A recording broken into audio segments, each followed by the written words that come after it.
reading from the Holy Gospel according to Mark. Glory to you, Lord. James and John, the sons of Zebedee, came to Jesus and said to him, "Teacher, we want you to do for us whatever we ask of you." He replied, "What do you wish me to do for you?" And they answered him, "Grant that in your glory we may sit one at your right and the other at your left." Jesus said to them, "You do not know what you are asking. Can you drink the cup that I drink, or be baptized with the baptisms with which I am baptized?" They said to him, "We can."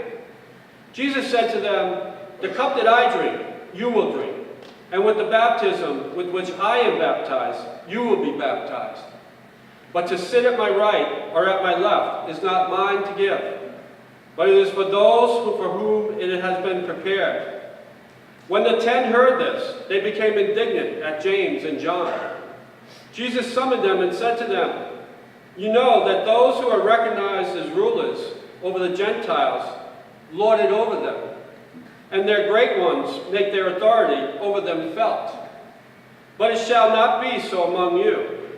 Rather, whoever wishes to be great among you will be your servant. Whoever wishes to be first among you will be the slave of all. For the Son of Man did not come to be served, but to serve, and to give his life as a ransom for many." The Gospel of the Lord. Praise to you, Lord Jesus Christ. 2 weeks ago, Pat and I attended Mass at St. Francis Xavier, also known as the Cathedral of Nassau, Bahamas. Mass was at 8:30, so needing to leave the hotel by cab, we left early and didn't get our usual fix of Dunkin' Donuts coffee. The cathedral was plain but beautiful and very welcoming. Actually, we were introduced at the end of Mass. Deacon Samuel Mitchell was the homilist, and he gave a beautiful homily about marriage. The homily was over 30 minutes long, and the Mass was about 2 hours long. Actually, when the priest introduced us, he said, "If any visitors have stayed with us, please stand." We were the only two standing. But truthfully, it was one of the things that you do and you say, "I can't believe I've been here for 2 hours." One of the parishioners was a cab driver and offered to get us back to the hotel. We had her drop us off at the Dunkin' Donuts down the street. And when we got back to the hotel, I started working on the background material for today's Mass. The first reading from Isaiah is the final section of the suffering servant, and I had a new appreciation for this reading, going without my Dunkin' Donuts coffee for 4 hours after waking up and going to Mass. And as I mentioned, the first reading today is a small portion of Isaiah's last of 4, Songs of the Servant of God. Isaiah's servants in this writing represent people who are utterly faithful in the midst of infidelity. They are people so filled with integrity that no threat or suffering can divert them from God.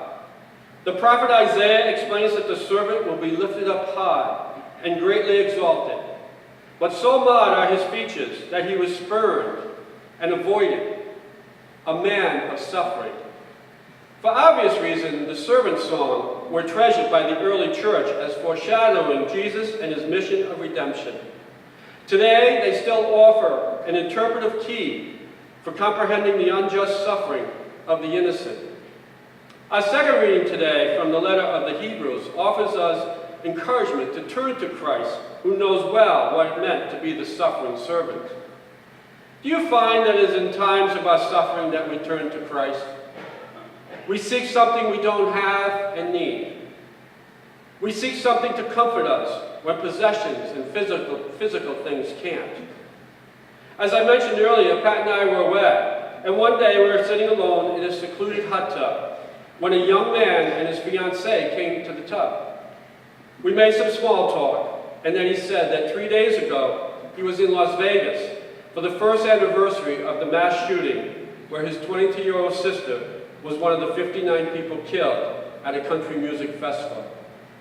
He said at that time he was playing professional baseball for a AAA affiliate of the Chicago White Sox and doing well. The day of the events, he said, made him realize there were more important things in life. He quit baseball and went back to school and began to attend church. On that day, October 1st, 2018, 1 year after the shooting, he said his mom, dad, and himself sat in the sanctuary of a church and prayed for an hour, remembering his sister. It is in our suffering we seek and find Christ. It is in our pain that can't be satisfied with possessions and objects that we seek Christ. The letter to the Hebrews reading today points out to that Jesus has been similarly tested as we are tested. He walked with 2 feet on the ground and was subject to the frailty of humans. The writer states, "Let us confidently approach the throne of grace to receive mercy and find grace for timely help." We seek and find Jesus in our suffering. Do you remember my last homily? It was about being number 1 in Jesus' eyes. Mark's gospel never seems to go easy on the disciples. Once again, we find the disciples displaying their pettiness. They want a favor from Jesus. Surely, as I said in my last homily, and I will say it again, the disciples are really more like us than we care to admit. Or, we are not much different than they are we? 3 times Jesus has tried to explain to the disciples that his vocation of service was going to involve suffering, pain, and even death. He was going to involve himself in those 3 things. Jesus wasn't going to look like a hero or even a wise man at the end. 3 times the disciples dodged that message. The time in particular was John and James as they requested that Jesus give them public acclaim. They wanted to sit on the right and to the left of Jesus. In one sense, you have to hand it to John and James. They had guts. They came right out to say to Jesus, "I want the glory. I want to be number 1. To put it in Facebook language, they said, "I want more likes than anyone else." Jesus continually preaches to the disciples. His ministry is about serving and saving. I believe most of us have heard a group called Doctors Without Borders. This organization operates, I believe, in the words of Jesus. "I came to serve, not to be served." When you look at the projects they are involved in, you think, why do it? You are doctors, but they work in the conflict zones. They go to work after natural disasters, epidemics, long-term care settings, and more. Their teams see millions of patients in different types of projects every year. Doctors Without Borders often hits the news in the headlines during the emergency, dominates the news. But they deliver humanitarian aid projects from disaster to long-term medical projects that stretch over decades. Their team of doctors see millions of patients every year, whether or not they make the headlines. A borderless doctor's starting pay is $1,731 a month. I came to serve, not to be served. Borders and frontiers mean little in the gospel scheme of things, as John and James learned in Jesus' gentle rebuff of their requests and self-serving requests. Christianity is not a personalized, compartmentalized religion of rituals and laws, but a deeply felt, pervasive commitment to give oneself totally and completely in service to others.